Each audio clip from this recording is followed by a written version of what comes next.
This episode is brought to you by Modal Electronics, who enable you to play and perform powerful sound with their incredible synthesizers. You can enjoy vibrant wavetable patches with the Argon 8 series, or you can produce with state-of-the-art analog-style synth textures with the Cobalt 8 series. To check out Modal Electronics' incredible array of synthesizers, go to modalelectronics.com. Modal Electronics. Dare to sound different. I didn't really get into music. Music kind of got into me because of my father, really. It was already in my DNA, I think, because my father was a singer and a dancer, and my mother could sing, and he was on the stage when he was young. So, but between the years of 1958 and 1967, I was between the age of 5 and 14. My mother and father had a music shop in the southwest coast of Scotland.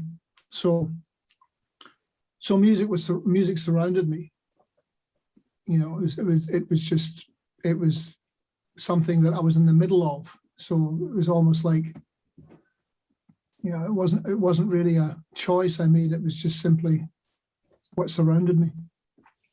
And in terms of the first time that you sang and played, was that from a very early age?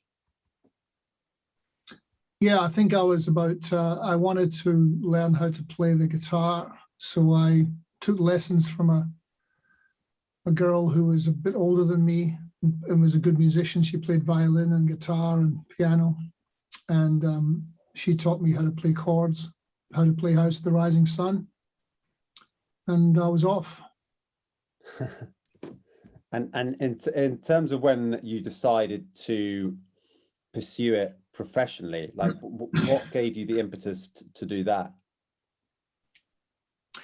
Well, I never really thought about music in that way where I think I'm going to pursue this professionally. You know, I never really thought about pursuing anything professionally. I wanted to stay out of the straight world in a way, you know, and so I always had jobs when I was growing up. From the age of when I was 14, my mother and father, you know, basically whenever there was school holidays, when we went to Australia, I would work in wherever I could get a job. Sometimes I worked in the same place where my mother worked, in a department store or whatever, just to make money. But from the age of about 14 years old, I started writing songs, like little songs. I was interested in that. So I used to play in folk clubs. And so I was playing gigs from when I was about 14 or 15 years old, just to play in front of people and to sing and play. And that was really what I loved to do. I never really had any interest in anything else, really. I mean, I loved other things, but I loved football and all those things that you do when you're growing up. But so I always wanted to have a band, and that's, I guess, that's what I was just always working towards. But I didn't realize it at the time. It wasn't like I thought, oh, I'm going to do this for a job. I just thought, oh, I want to do this to avoid having a job. Yeah, well, that makes total sense. I think it must be the motivation for a lot of people who get into music. As you say, I like the way that you put it, like wanting to avoid the straight world, the sort of. Yeah, and I still do, you know, I still do. I always think to myself, well, yeah, that world really hasn't gotten us very far. Yeah, that's very true. Very, very true. And whilst music and more artistic, creative, soulful pursuits have like made life worth living for so many people. So yeah, it's a very good point. But when you started playing live, is that something that you took to like very naturally? And did you think, oh, I'm going down really well here, like from the word go with the audiences? Yeah, the first time I was aware of that was when we played at this. I was in a band when I was about 15 in Melbourne, and the singer got taken away because he'd stolen a PA, I think, from a local school, and which wasn't a particularly bright thing to do. So the police came, and we had a show to do, and he was the singer, and so he didn't turn up. So I had to sing, and that's when I really discovered that I could sing. And I mean, I knew I could sing, but this is the first time I'd really sung lead vocals in front of people. And I noticed that a lot of people moved up to the front of the stage and they watched me sing, and they liked it and they applauded and all that kind of stuff. So that was quite, quite the drug, Yeah, I mean, Give me some more of that, please. And in terms of, like, for the people who don't know the story of Men at Work, how did that band form? Come to be. Yeah. Well, I really started working on trying to put a band together, I guess, around 1973. And it wasn't going so well. So, it was going okay, but I realized that it was harder than I thought it was going to be. So my parents, of course, were always worried about me and wanted me to get to further my education. So I thought, okay, I'll go to university, which is what they wanted, and I'll bide my time, and I'll plan and strategize, and I'll try and figure out how to, do this music thing. Meanwhile, I'll get a degree in something that's going to be useless, but it'll serve a purpose, So I went to university and I did an arts degree, which is, basically worthless unless you want to teach, I suppose. But it taught me a lot of things. I enjoyed it after a while, and I continued to play shows and write songs and try and figure out how to put a band together and how to go about it. And I had a really good friend in Melbourne who's a great actor, who introduced me to Greg Ham, who was a sax flute player. He introduced me to Greg in 1972, actually. So I'd known Greg for years and years. And when I finished, and also he introduced me to Jerry Spicer, who was the drummer in the band, and he was at the same university that I was at. And so we would meet and we would talk about music and so forth. But when I finished university, I got this gig in a musical and called Ned Kelly and before I went off to do that musical, I was in a backyard in West Melbourne, and I met Ron Stryker, who was sitting there playing acoustic 12-string guitar. And he was quite mesmerizing, and I loved the way he played. And so I just said to him, look, when I come back from this musical, we should get together and work together. And he said, yeah, and he said, oh yeah, that'd be good. He agreed. So when I came back, Ron and I started working together as an acoustic duo. And we wrote songs, and I wrote Down Under during that period before Men at Work existed, and a bunch of other songs. And it was a very interesting period because it was, we were influenced by people like Nick Drake and John Martin and English guitar players and Ry Cooder and Bob Dylan, a whole lots of people. But it was a very inspirational period for me, and I kind of felt like I was hitting my stride as a singer and as a songwriter, because of Ron's influence. We didn't really particularly write a lot of songs together, but he opened a lot of these creative doors for me. And so that was really the start of where I thought, oh, we've got something that's pretty cool. And then Jerry joined us, the drummer, and so it became a three-piece band. And very soon after that, I asked Greg to join us, and Greg joined us. And then Ron was playing bass at that time, so he switched back to guitar. And Jerry brought in this guy called John Reese, who was a friend of his. And in the course of maybe 2 or 3 months, and from the middle of 1979 until about October 79, the band was formed, and we were that was the band that recorded those first 2 albums. And how did your sound evolve as you progressed into the 80s, and you started getting a huge commercial success, Grammys and stuff like that? Like, how did things evolve, and what kind of thoughts did you have about that? It was a really short-lived career band, really, because it came together in '79, and really by the end of 1983, it was done. So it was only like 4 years. We really made, we were really more of we were quite a jam band. We would jam on ideas, and we had the songs, but because we were trying to be, somewhat democratic in our approach, everyone's ideas got listened to, whether they were good or not, so the songs tended to be perhaps crammed with too many things. And so when the record producer came along, Peter McKeon, an American guy who produced the first 2 albums, he got rid of a lot of that, thankfully, and really brought out the essential parts of the song and said, well, okay, you don't need that, and really, popified the songs, if you like, which had been more like, hippie kind of trance-like music, and made them into pop songs. And that was a really great thing as far as I was concerned.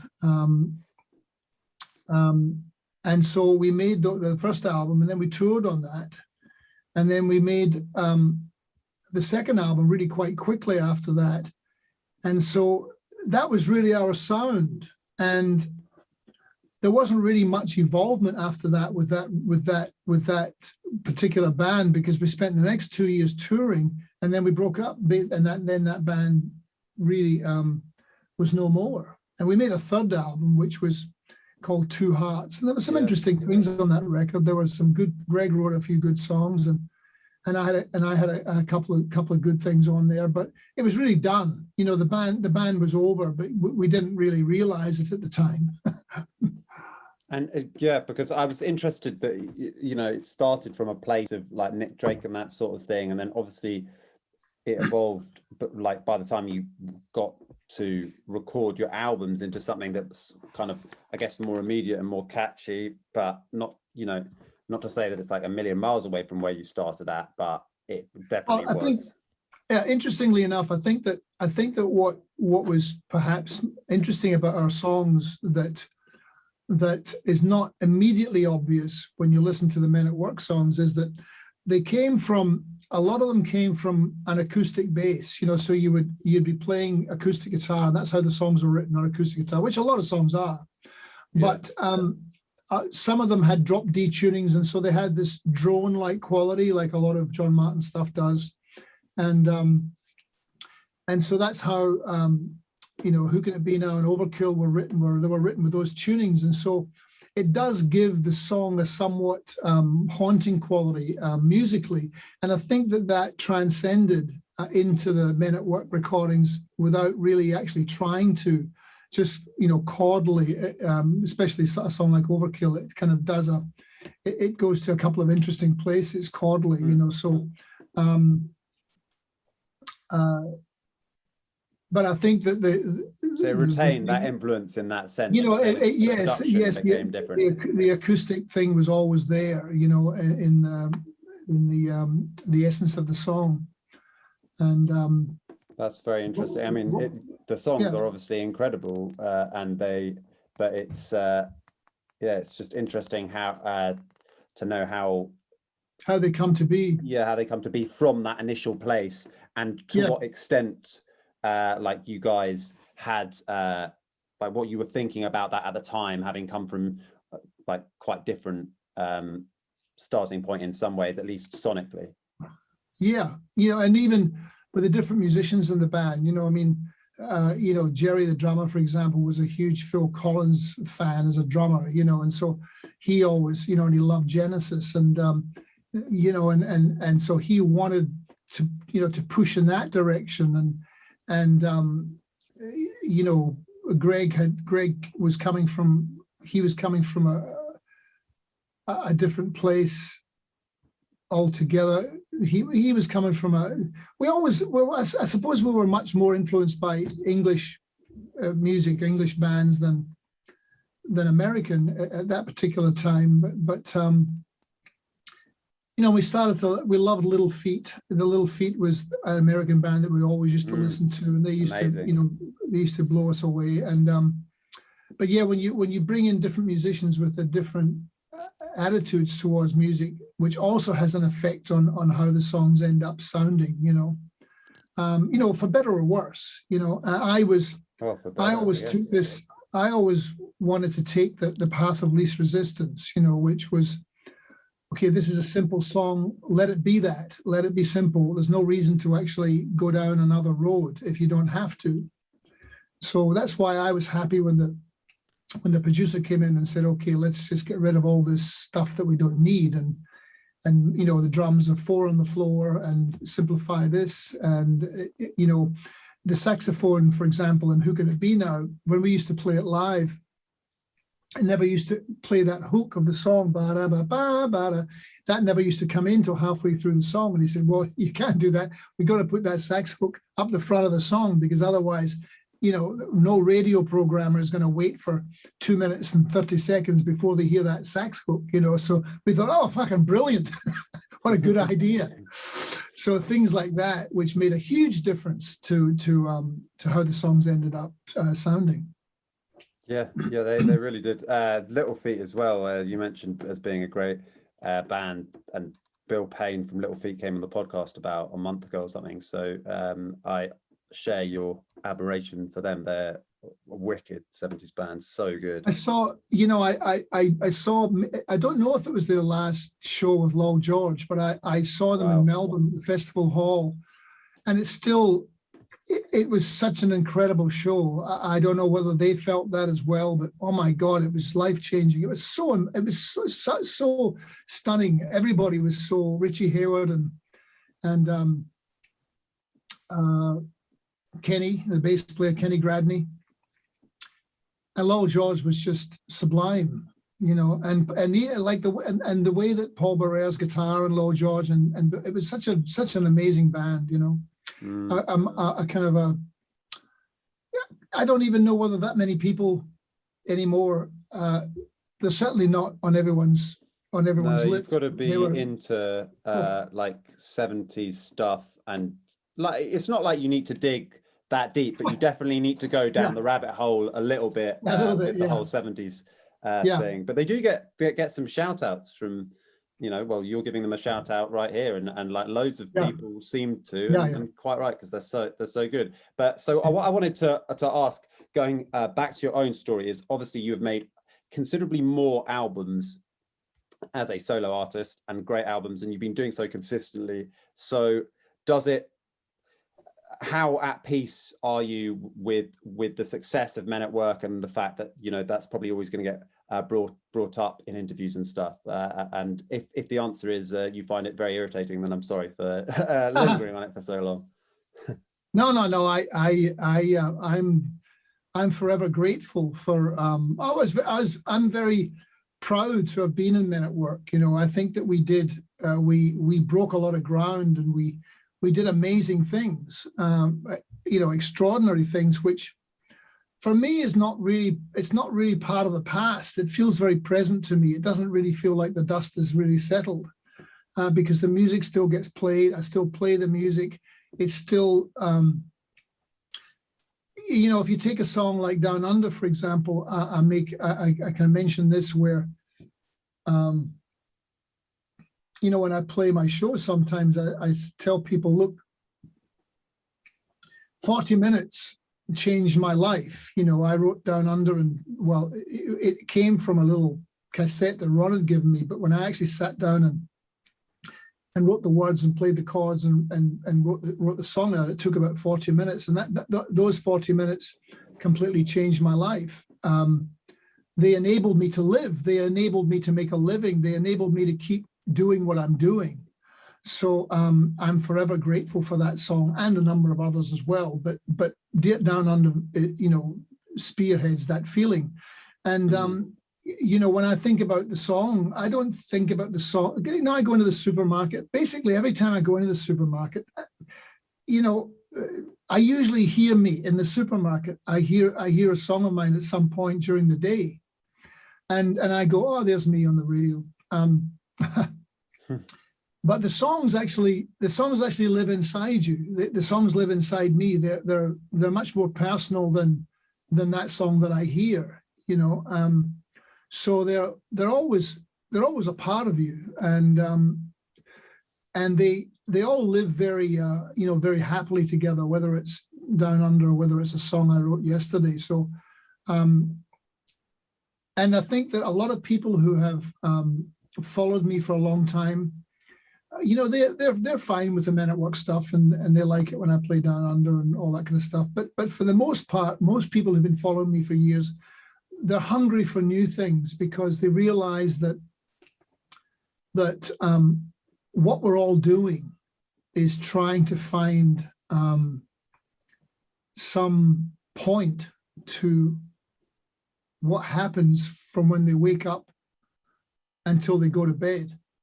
And I think that people realize that that's what I was trying to do when I go out on the road and I play, because I don't really have to do that. It's like, well, why would you do that? Why would you go out on the road and live an unhealthy lifestyle when you're on the road, or it's taxing? Why would you do that? And I think that people pick up on the fact that you're all just trying to discover what connects you and what makes you feel a certain way, and I think that's been very rewarding and fulfilling for me, because so what you play, it all makes sense, I don't think about, oh, I've got to play Down Under again, my God, I've played this so many times. Yeah. It can always be reborn, because you're really just the messenger. You're really just singing the song, and get out of the way, just sing the song. That's what's important. You're not really that important. What's important is the sound waves and it going out, and the energy that it creates, and you're trying to create a frequency that people can, you're trying to transport people into a place where they feel good about themselves. That's the whole idea anyway, I think. And in terms of, you said the road can be very unhealthy. Is it always the case that it is? And is it really taxing? Is it quite difficult to get through a tour? Well, not really. No, I mean, it's unhealthy in the sense that you're just, you're everything's unpredictable in a way. You get to a town and you can't find. It's difficult to find good food, and you're sitting in a Sprinter van for 6 hours. And your knees are starting to fucking hurt. Just that. Just the physicality of being on tour. But you can make it. You pace yourself. And you try and get plenty of sleep, and I haven't drunk for 30 years, so I'm not drinking anymore, so that helps a lot, and but yeah, it's not a particularly healthy way to spend a couple of months of your, or in my case, the last 25 years, I think I've probably been on the road for 5 or 6 months of the year for the last 25 years. Wow.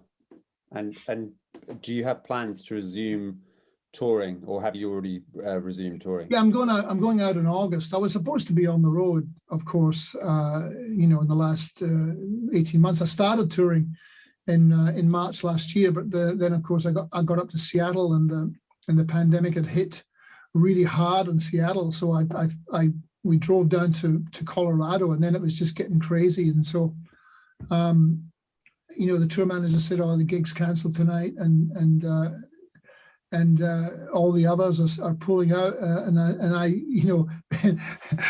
I don't know whether this is what it means to have some kind of weird Protestant work ethic or something, but I said, well, what will I do? And they said, well, you just go home. I just go, well, it's done. I just go home. And then this kind of weight got lifted off me, and I thought, oh, I don't have to do this. I can just go home. So I went home, and I felt guiltily giddy about the fact that I didn't have to fucking go out, and I could just be home for a few months. And I thought, oh, this is brilliant. Wow. Yeah. And I mean, in the middle of this horror, in the middle of people dying, and people getting semi-trailers in New York pulling up and just stacking bodies in the back of them. I was kind of sitting there going, this is horrendous, what's going on. But I was lucky, fortunate that my wife and I could just be home and not go anywhere, and we were okay with that, Yeah. Is that when you recorded this album? Yeah, I recorded enough songs. Well, actually, I recorded enough songs for 3 albums. I recorded a new album of all new material, which is coming out in the new year. All right. And then I had that. You see, that was originally going to be released now in August. But the label that I work with, a small label out of Nashville called Compass Records, an independent label, they said, look, and because I wasn't sure if I was going to be going out on tour, because I didn't know what was happening with the COVID numbers. So he said, look, because it's uncertain, you're touring, that you're going to tour, why don't you wait until the start of the new year to release this album? Because it'll be upon us before you know it. And you're definitely going out on tour March, April, May next year. So that would make a lot more sense. So I said, okay, that's fine. So we decided to do that. And then I was sitting in the studio. This is, probably, I don't know, not that long ago, 4 or 5 months ago. And I had my new record ready to go next year. And Jerry Marsden had just died from Jerry and the Pacemakers. And I started singing Don't Let the Sun Catch You Crying to myself in the studio, just down in the basement. And so I just recorded it and I sent it to my friend Chad Fisher, who's a great composer, musician, lives just down in Santa Monica. And I said, see what you can do with this. I just recorded guitar and vocals. And because he's been badgering me for years to do a covers album. And so he orchestrated some stuff on it, some beautiful orchestrations, because that's kind of what he does. And he's composes for film and television. And he played some piano and sent it back. And he said, oh, this sounds really great. He said, send me something else. And so I just decided to send him some songs I started to think about songs which had had particular impact or meaning for me in different ways in my, not necessarily just when I was young, but from when I was young up until, I came to live in California. So I just decided to record some songs which had particular meaning for me. And so I just kept on doing the same process, guitar, vocals in my studio, and then I sent them to him, and he orchestrated and played on them and sent them back to me, and then he mixed them. So we never recorded in the same room at all for any of the record, but it worked really well. Wow, and it like, how long did each recording take him to put together? Like, how long was the whole process? I mean, presumably when you were doing very fast. It was very fast. I would record a song I'd do a song in a day, guitar and do my bit in a day. I'd send it to Chad, and he would send it back to me in maybe 2 days, 3 days. Wow. So every song took about maybe 4 days, maybe 3 or 4 days. And I mean, there's some amazing people that you've covered, like Beatles, Blind Faith, Jerry and Pacemakers you talked about, Glenn Campbell, Jimmy Cliff. Yeah. Like, how did you choose? You didn't sit down and write down like all the songs in one go, did you? Or well, no, you just started having fun with it. Yeah, I remembered. I was talking to Gary West, who owns Compass Records, and I told him I was thinking of doing some covers. He said, "Oh, that's a great idea." He said, "What are you going to call it?" And I'd been thinking about the music shop in Scotland, and all during the '60s, just what music was in my ears from that time. And I always remember that Dusty Springfield, she always had a hit on the radio. There seemed to always be a Dusty Springfield hit on the radio. And I said, I think I'll call it I Just Don't Know What to Do With Myself. And he said, oh, that's a good title. Because at that point, I didn't. I was just sitting around because I had the record, which wasn't going to be out till next year. So I thought, well, what am I going to do for the next, for the next few months? And so I said, oh, I think I'll do that. So I recorded that. And then I decided I wanted to do Waterloo Sunset for many different reasons. One reason is that it's an incredible song. Yeah. But the other reason was that when we were leaving Britain to go to Australia, and we were at the docks in Southampton, that was the song that was coming through the sound system, sending us off to go to the new world. I just remember that, and it's a mesmerizing song. It's a staggeringly simple, beautiful guitar line as well. So I wanted to record that song, and yeah, it's an amazing song. Yeah, and Wichita Lineman. It was a song that I obviously had Glenn Campbell singing it. But I noticed, of course, that it was written by somebody else. It was written by Jimmy Webb, and that started to intrigue me. I thought, oh, it's a songwriter, but he didn't perform it. Who's this Jimmy Webb? And of course, started to listen to all the songs that he wrote, and by the time I get to Phoenix, and then I became really a little bit obsessed with that, with the American landscape, musical landscape that seemed to be, the images that were created by him were so evocative and so mysterious and so attractive to me. I thought, oh, and it's like when you hear Good Vibrations, I thought to myself, I want to go where that sound comes from.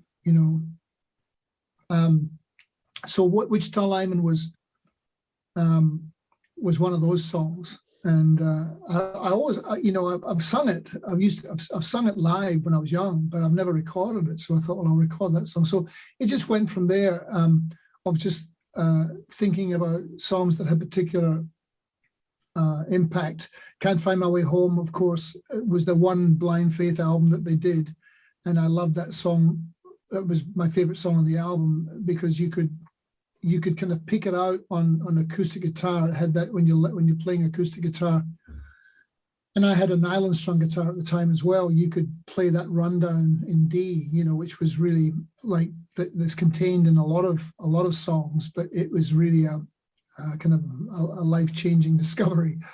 And I think that's a beautiful performance, by Steve Winwood. And he's another one. I mean, what a talented man. So yeah, that one. And so that's what I did. I went through Ulala is a Faces song. It wasn't my idea to do that one. But Chad, he said, oh, I think you should do Ulala. I said, oh, really? Because I was thinking about the Faces, because I was a big fan of Rod Stewart and the Faces in the 70s, especially the early 70s, with when it was Ronnie Wood and Ronnie Lane and McLagan and I think Kenny Jones on drums, I think. And that was a monumental band. And of course, he suggested Ulala, which wasn't sung by Rod Stewart, it was sung by Ronnie Wood, I think, and but written by Ronnie Lane as well. And Brooke, Chad's wife, she really liked that. She said, I want to hear you sing that. So I did that one. And when I came to live in California 30 years ago, I used to, I still play this place, Largo at the Coronet, this club in Hollywood. And I live about 40 minutes away from Hollywood. So whenever I'd come home, it would be late at night, and I would drive along the boulevard where I live, which is long and winding.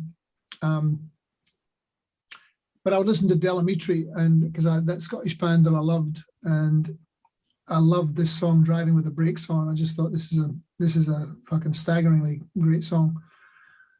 And so I've always wanted to do a version of that as well. I haven't, when I say I've always wanted to, I've always loved the song, but then I had the opportunity, and I thought, and I mentioned it to Gary West, and he said, oh yeah, that's a great song, do that one. So, that's how I did it, just kind of thought of songs that I loved. And of course, once you start thinking about them, there's many, many, many songs, but I had to and he said, well, let's do vinyl. Let's just keep it to 10, you know. So I kept it to 10, and I thought, well, I have to do a song by Jimmy Cliff. In Australia, reggae was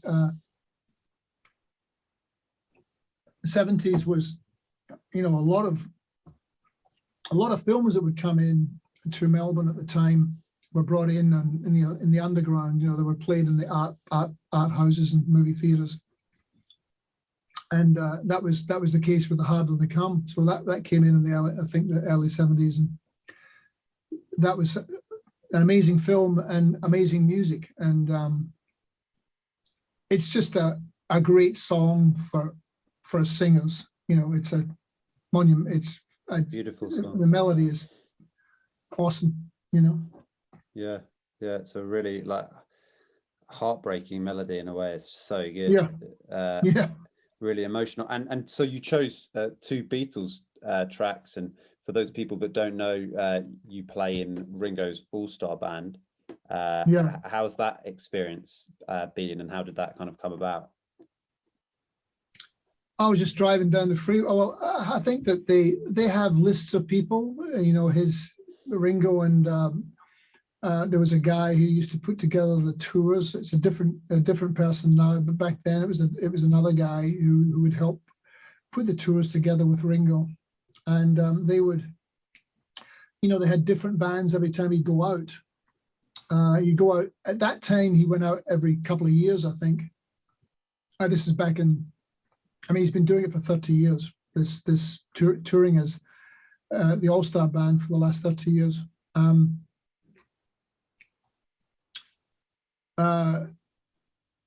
So I think they have lists of people that they contact, that they're interested in. You have to have had hits, and you have to be able to still sing and play the requisites, and then. So they just called me. I was on the freeway and asked in 2003, and asked me if I wanted to be in that year's version of the All-Starr band, and so of course I said yes, and so I did that year, and then I didn't get asked back until 2008. And then I didn't get asked back until 2018, and I've done it since then, 2018, 2019, and then we were going to do 2020, but that got, we did a little bit, I think. Did we do some in 2020? I'm not quite sure. I think we did a few gigs, and then the rest got cancelled, and then this year's got cancelled, got postponed till next year. So,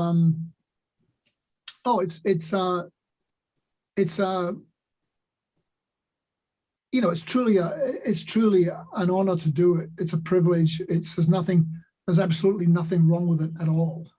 playing in Ringo's band, you know, it's fantastic. You get to play all these other songs by these other great artists. I was lucky enough also I wrote this song called "What's My Name," which became the title track of his last album, which got released last year, which. That was a great thrill, a moment for me where, you know, Ringo called me and said, hey, you've got a song for me. I said, yeah. He said, well, we'll come up on Tuesday and we'll record it. I said, you haven't even heard it. And he said, oh, I know it'll be good.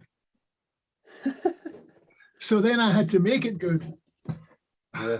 You know, and then I went up to his house and, you know, said, so you want to hear it? And he goes, yeah. So I had to play the song acoustically for him and sing it. And then so I got through the first verse, and halfway through the chorus, and he stopped and he goes, I love it. And I thought, this is a great moment. I'm going to remember this forever. I played a song for a Beatle in his own house, and we recorded it there and then. It's fantastic. Yeah, life doesn't get better than that. That's right. That is living the dream for sure. How did you choose the tracks, the Beatles tracks? You chose Norwegian Wood and Across the Universe, so both Lennon tunes. Well, yeah, I mean, it's just kind of that was really a little bit.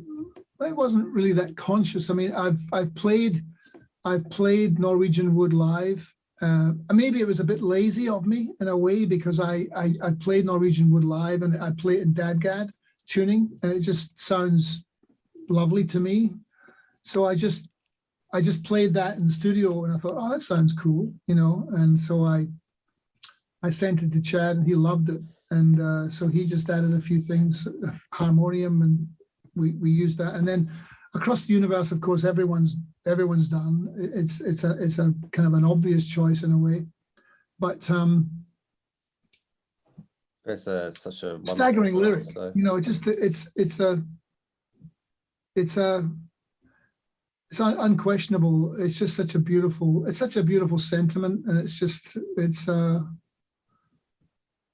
fantastic song. So oh, that's right. I know why too. I'd recorded that about 5 years ago in the studio, and I had it sitting on a disc, and I pulled it up, and it sounded pretty good, So I sent it to Chad, and I said, "What do you think?" And he said, "Yeah, it's good. Redo the vocal."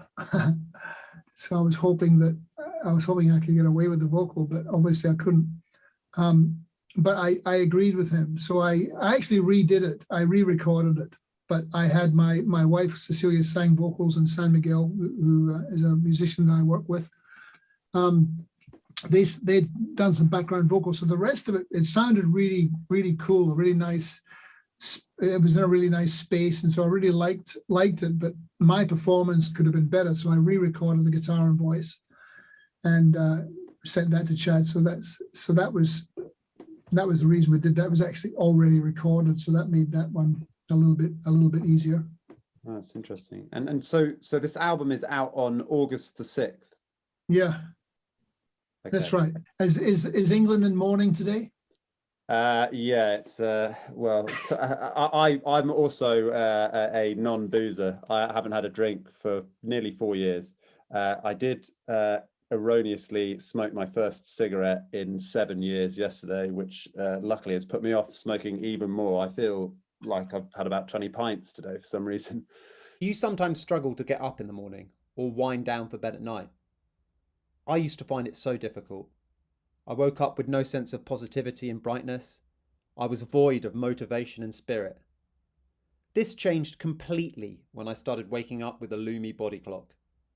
These incredible devices mimic the light and colour of a real sunrise and sunset, transforming the experience of waking up and going to sleep completely. Rather than being suddenly woken up with an alarm clock, the Lumi body clock will wake you up gradually with a natural sunrise. The Lumi body clock has been shown to improve the quality of sleep and awakening, and to boost mood and productivity in clinical trials. You can personalise your sunrise and sunset from 15 to 90 minutes with their clinically tested unique natural light and more than 20 sleep and wake sounds. We all deserve to sleep well and to wake up feeling fresh, so if you're finding this a challenge and you want to try a new approach, go to lumi.com. If you're enjoying the Greatest Music of All Time podcast, you can keep up to date with all of our latest episodes for free by subscribing. If you're watching on YouTube, the subscribe button is located at the top of the Tom Cridland YouTube page. It's also at the bottom right of any video that you watch on YouTube. If you're listening on an audio platform, such as Spotify or Apple Podcasts, you can subscribe at the top of the page.